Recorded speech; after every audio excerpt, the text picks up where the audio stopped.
Welcome to Drive the Daf. Clear, structured explanation of the daily Daf in 20 minutes. You can even follow in the car. Rosh Hashana Daf Chav Zayin is divided in half by one Mishnah. The first half of the Daf is discussing the previous Mishnah, which had described the blowing of the shofar in the Beis Hamikdash. The Mishnah had listed a few interesting parts to that activity. The Gemara will discuss each of them in turn. The Gemara will also turn its attention slightly to the Nusach HaTfilah, something we say in the Rosh Hashana davening, and ask who it fits with and how it makes sense for us to say that. Then we'll begin our next Mishnah, the Mishnah of the Daf, and the Mishnah will discuss the topic of what happens if something happens to the shofar, it gets cracked or broken in any kind of way. How can you fix it, and what else can you do to it which will or will not affect the kashrus of the shofar. It'll also speak a bit about what happens if you blow the shofar and the shofar is correct, but the hearing was not necessarily done properly. You heard it wrong or you heard it through something else. In what situations is it validated? In what situations is it not?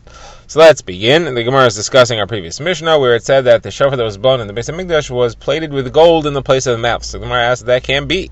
We have a brayso that says that if you put your mouth on gold, then you're not blowing shofar, you're blowing gold. You always have to be blowing shofar. You have to be blowing the shofar, and the sound has to be produced by shofar, not by any other material. So how could this be kosher if the mouth part was plated with gold? So the Gemara answers the mouth was not plated with gold. It means that a different part of the shofar was plated with gold, but not the place where you put your mouth. The actual part that's covered by the lips was pure shofar. So Rishonim explained that the part that goes right up to the lips, the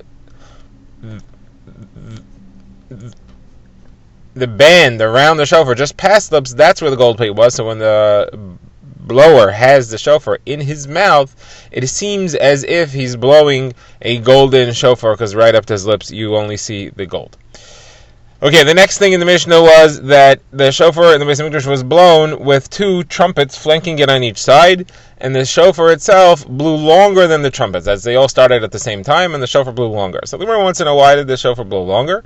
The Gemara is going to have two explanations. The Gemara will challenge the first one and reject it, and the Gemara will discuss the second one. So the first explanation of why the shofar blows longer, the Gemara assumes, is because you cannot hear two sounds at once. We know the halacha is trei kali lo mishtami. Only when HaKadosh Baruch Hu said Zachor v'Shamar at once at Har Sinai about Shabbos, so that was just as it's impossible for a normal person to say two things at once, it's impossible for a normal person to hear two things at once. That was a miracle that we were able to hear and understand Zachor and Shamar, but otherwise you can't hear two things at once, so how could we hear the shofar and the trumpet at the same time? That would be the reason the Gemara says that the shofar had to blow longer. The Gemara says the problem with that is that implies that even though you only heard part of a shofar blowing, that's enough to be yotzei. This is referring to, in our situation, you heard the latter part of the tekiah, because the first part was confused with the trumpets that were blowing at the same time. And the same thing should also apply if you heard the first part and not a latter part. So the Gemara says they have two kashas on that idea. Kasha number one, I have a Mishnah that says that if you're blowing shofar, so we know you're supposed to blow tekiah, trua, tekiah, and then your next set is also tekiah, trua, tekiah. So that means that after the first trua, you have two tekiyahs in a row. The Gemara says if you blow one that's twice as long as a normal tekiah, you might want to count it for the last tekiah of the first set and the first tekiah of the second set, and you should do two in one. So the Gemara says you can't do that. So the Gemara says, now, according to what you're telling me, that you can count part of a blowing, part of a tekiah, and you heard only part of it, that counts as a whole tekiah. So why can I take this twice as long tekiah, count the first half for the first blowing that I need, and count the second half for the second one? So that's a kasha on your idea that you're yotze if you only hear part of a tekiah. So Gemara says, no, that's not a problem. The reason this is a problem is because you can't split. You can't cut the extra long tekiah. You're right. You could be yotze with half of it, but you can't cut it into two. It's a continuous tekiah. It doesn't make two tekiyahs. You cannot separate it into two separate things. Gemara says, okay, I'll accept it, but I have another kasha. And that kasha is, we'll see in our next Mishnah coming up, that if you blow into a pit, or you blow into a cistern, or you blow into a large barrel of some sort. So the problem then is that there'll be an echo. So it depends what you heard. If you heard the sound of the shofar, you're yotze. If you heard the echo, then you're not yotze.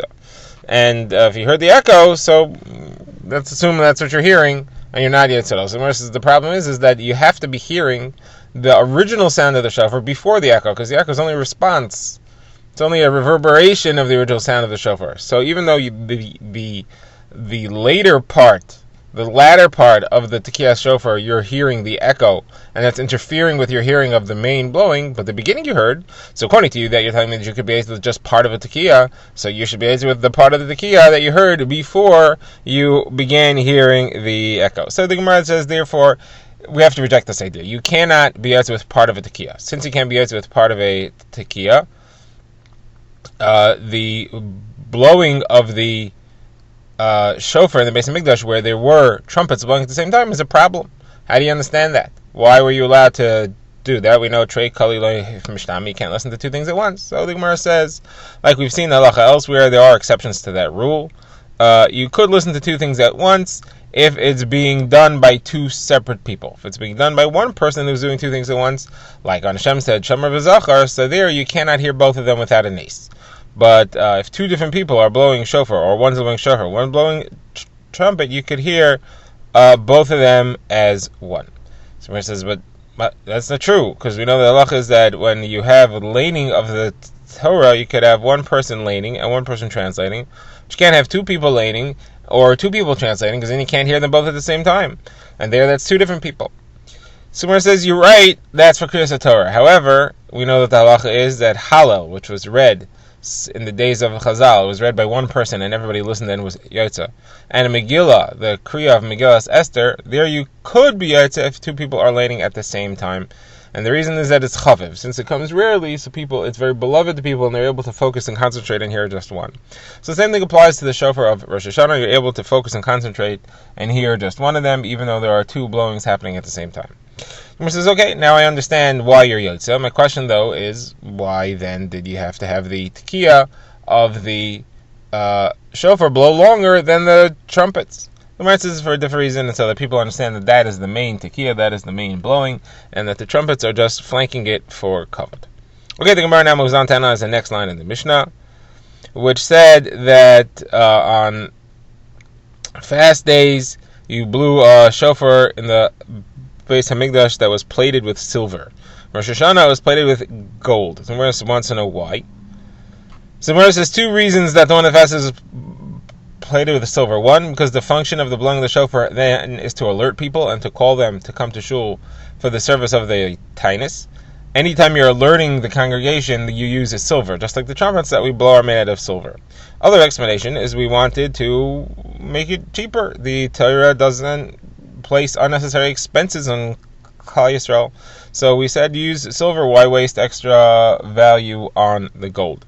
The Gemara says, how come on Rosh Hashanah you need gold? That's because of Kavod Yom Tov. Kavod Yom Tov, even though we want to save money for people, but in order to be mechabe the Yom Tov of Rosh Hashanah, we use gold. All right, now the Gemara's question is, in our days, do we do this shofar and trumpets together? So the Gemara says that Rav Papa Bar Shmuel wanted to do it that way, and Rava said to him, no, they only did it that way in the Beis Hamikdash. This is supported by a brisa that says that this is one of the things that you do only in the Beis Hamikdash and not in the rest of the country. Generally, the rule is any place in the rest of the country where there are supposed to be trumpets blown, you blow only trumpets, and if you're supposed to be shofar blown, you blow only shofar, you don't blow them together. The Gemara notes Rabbi Chalafta and Sipari and Rabbi Chananya ben Teradia in Sichni also wanted to do this. They wanted to have shofar and trumpets flanking each other. They were told by the Chachamim that that's not how we do it. The only time we did it that way was in the eastern gate of the Har HaBayis. And the Gemara brings a source for that from a pasuk. It says, "B'chatzotos v'kol shofar hariu lifnei hamelach Hashem." With the trumpets and the sound of a shofar, you should sing to the King Hashem. It's only lifnei hamelach Hashem, only before the King Hashem, which is right there at the eastern gate to the Beis Hamikdash. That's where you'll do this. You won't do it anywhere else. All right. Now the Gemara concludes this Mishnah's analysis with a note as to the Mishnah had said that the tefillah of Rosh Hashanah and the tefillah of Yom Kippur Yovel, where we blow shofar, is the same. So the Gemara notes that this might be problematic if we say on Rosh Hashanah, we say Zeh Yom Tchilas Masecha, this is the first day of your creation. So if we say that, you can't say that on Yom Kippur. So the Gemara answers it's not a problem, that everything's the same except for that line. We just leave that line out on Yom Kippur because it's not the anniversary of the birthday of the world. Now, there's a machlokes which we've seen earlier in the Masechta, what day the world was created. Was it Rosh Hashanah or was it Rosh Chodesh Nisan? So the Gemara says that this is only going to be a problem according to the opinion of Rabbi Eliezer, that says that the world was created on Rosh Hashana, and therefore we would say that line Zayom Tchilas Masecha in the Tefillah. Now there's two different versions of this Gemara. One version is that we said that our Mishnah can't be going like Rabbi Eliezer, because our Mishnah says that Yom Kippur and Rosh Hashana Tefillah are the same, and therefore we must not be saying Zayom Tchilas Masecha, which must be not like Rabbi Eliezer, because according to Rabbi Eliezer you would say that because it is the birthday of the world. And the Gemara answers no, we just mean to say that everything else is the same and not that line. The other version is that we first say that the fact that our tefillas today we do say Zayom Tchilas Masecha, that's like Rabbi Eliezer, and the Gemara says I have a kash on that. But then how can you say it's the same as Yom Kippur? And the Gemara says no, except for that line is the rest of the tefillah is the same as Yom Kippur. All right, now we begin our next Mishnah. Mishnah discusses where a shofar was damaged.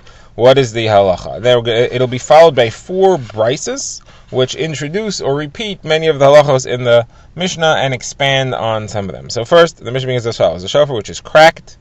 Some Rishonim understand that means that it's split into 2, and you glue it together. Some Rishonim understand you glue it with glue. Some understand you melt it and weld it together. But anyway, you fix that, it's puzzle. That's not a kosher shofar. Now, if you take pieces of various shofaros and glue them together, stick them together to make a new shofar, that's puzzle as well. If there's a hole in the shofar, so that's a problem, because the sound is being produced by your breath escaping the hole, not the top of the shofar. So you got to fix it. Now, if you fix it, is it kosher or not? So the Mishnah says it depends if the plug interferes with the sound of the shofar or not. Machlokes Rishonim if that means that the original hole was big enough to interfere with the sound of the shofar, or the plug itself changes the sound. The nafkamina would be what happens if it goes back, if the plug restores it to its original sound. If the first version, that the plug is not the problem, it's the hole that was a problem, so this would still be an issue because the hole was a problem. According to the second version, you're back to the original sound, we wouldn't worry about it. Okay, moving on in the Mishnah says, what happens if you blow improperly? So if somebody blows into a pit, and this we saw quoted earlier, a pit, a cistern, or a barrel, so it depends what the sound of the shofar that you're hearing is. If you're hearing the original pure sound of the shofar, you're yotza. If you hear the echo sound of the shofar bouncing off one of those walls, you're not yotza. Similarly, the Mishnah says somebody who's passing behind the shul, and he hears either the sound of the shofar or he hears Megillah. Is he yotza or not? It depends on whether he had kavanah to be yotza or not. He has to have intent to be yotza the mitzvah. And the Mishnah expands on this by saying you could have 2 people listening to the same sound, and some are yotza. One is yotza, one is not, because one has kavanah, one has intent to be yotza, and one does not. Okay, now the Gemara brings a few brises. So the first one says, what happens if you had a shofar and you cut it down? It was long and you cut it. So that's kosher. We shall see that that's as long as you have enough space. The shofar is long enough to produce a sound. If you thinned out the shofar by scraping away some of the layer, as long as you left the complete layer, that's kosher. It doesn't matter whether you scraped the inside and left the outside layer, or you scraped the outside and left the inside layer. Brisa continues, if you plated it with gold in the place where your mouth goes, it's puzzle. Some other place, that's kosher. We shall see that as long as it doesn't affect the quality of the sound. Now, if you plated the inside with gold, that's going to be puzzle, because then the sound is not produced by the air passing through shofar, it's produced by air passing through the gold. If you plated it on the outside completely, so that depends if the sound has changed. If the sound is the same as it was before, it's kosher. If the sound is different, then that is puzzle. Now, if you had a hole and you plugged up the hole, again, like we saw in our Mishnah, it depends if the plug changes the sound or if it blocks the sound. If it does not block it, then it should be kosher, and we've seen earlier what that machlokes Rishonim as to how to understand that. Now, if you placed one shofar inside another shofar and you blew, so it depends which sound you're hearing. If you're hearing the sound of the inner shofar, that's fine. It's not changed by the fact that it has another shofar around it. If, however, you're hearing the sound of the outer shofar, that is affected by the fact that there's a shofar inside it, and that would be puzzle. That's the end of the first brisa. Second brisa says when you scratched out, or you scraped, or you sanded the shofar down, it doesn't matter if it's from the inside or the outside, as long as you left a layer, it's kosher. And then speaks about if you place one shofar inside another shofar, and again it says if you hear the inner one, you're yotza. If you hear the sound of the outer one, you're not yotza. Now this brisa adds, what happens if you turn the shofar inside out or upside down? so you're not Yaitza. Rav Papa, the Gemara says, explains, when we say that you turned it around, we don't mean you turned it inside out like a shirt. We mean that you heated it up so that you can change the shape, and you widened the narrow end, and you closed, or you made narrower the wide end, so you could blow from the wrong end. Now the Gemara says, how do you know that that's a problem? So the Gemara says, you learned from the pasuk in Vayikra v'havarta, shofar tura b'machna, you should pass the shofar. That means you should blow in a way as the animal would be walking. It has to be in the normal way that it's on the animal's head. You cannot change the direction. Okay. The Gemara now goes on and brings a third brisa. This brisa discusses what happens if you add foreign materials to the shofar. So it says if you add something onto the shofar, it's puzzle. Doesn't matter whether you added something that's part of the shofar, a shofar min, or some other material. Now, if you had a hole in it and you plugged it up, again, the brisa says, doesn't matter whether you plugged it with its natural material, with its min, or with a different min, it's puzzle anyway. But now Rav Nassan argues. Rav Nassan says, no, it depends. If it's plugged up with its own min, it's kosher. If it's plugged up with a different min, it's puzzle. Now, Rav Yochanan has a qualification here. I think Gemara is not sure which part of Rav Shesh's statement he's referring to. Rav Yochanan says it's only if a majority was still left on. If a majority was left, it's okay. If a majority was missing and replaced, that's a problem. So the Gemara says, what is he going on? If he's going on the case where we said that Rav Shesh said that it's min b'minoi is kosher, and that Rav Yochanan says only if a majority is left. So that would seem to imply that if it's not min b'minoi, it's possible even if just a minority is left. On the other hand, Rav Yochanan could be going on the latter case where we said that if it's min be'enei minoi, it's possible, and Rav Yochanan could be saying that's only if it's a majority of enei minoi. However, it's a minority, it's kosher, and then min b'minoi would be kosher even if it was a majority. So again, we don't know which part of the Mishnah he is qualifying, which part of Rav Shesh's opinion he is qualifying.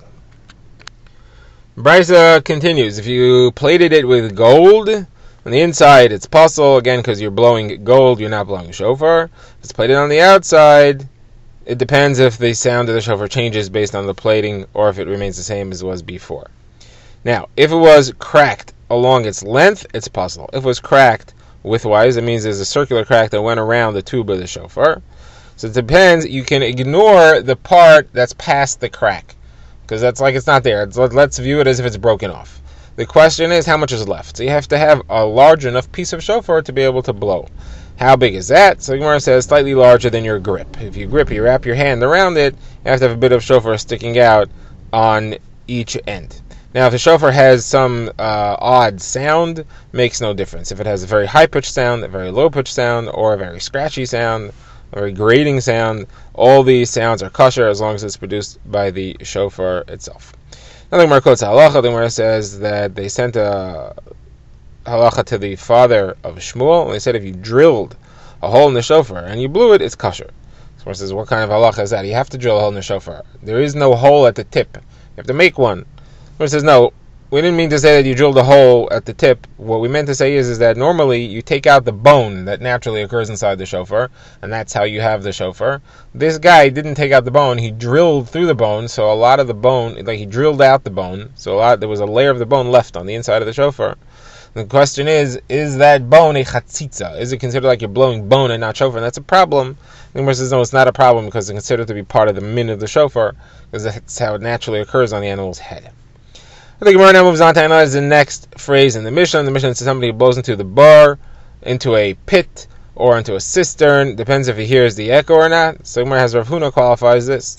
And Rav Huna says it makes a difference if you're talking about people standing outside the pit or people that are inside the pit with you. And he says people that are inside the pit with you, they are Yotza. We don't assume that they heard the echo. People outside the pit have to be able to figure out whether they heard the echo or not.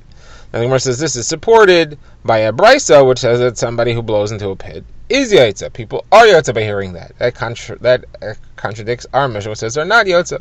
The answer to the contradiction must be that it depends if those people are in the pit with the shofar blower or if they're outside the pit. According to a different version of this Gemara, we first asked the contradiction between the Mishnayos, and we answered that the difference is where the person is. So what have we learned on the daf today? We've learned about many different types of psulim, of shofaros, those that have things that are attached to them, and those that have injuries, damages that happen to them. Generally, the rule always is you have to blow a shofar, and the sound has to be produced by the shofar, not by any foreign material. We saw some discussion if it doesn't affect the shofar. That was Rav Yochanan. If it does not affect the sound, it could be a problem even if it doesn't affect the sound, and that's if it's a majority of it is missing. That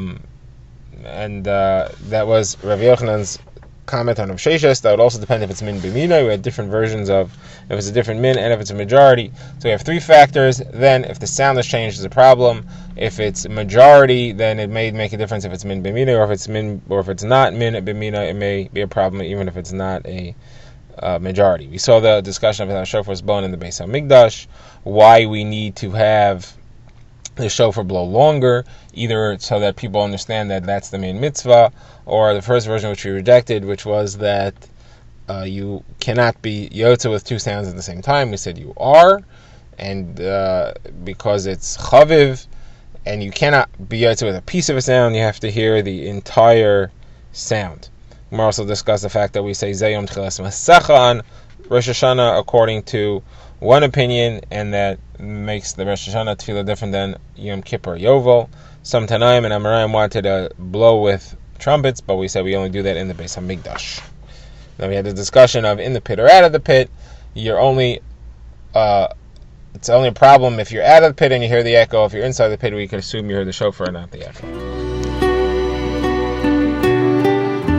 Drive the Daf is a project of the Grand Woodlands Shul and is presented by Rabbi Yitzchak Landa. Find us on YouTube or subscribe to daily emails by emailing drivethedaf@gmail.com.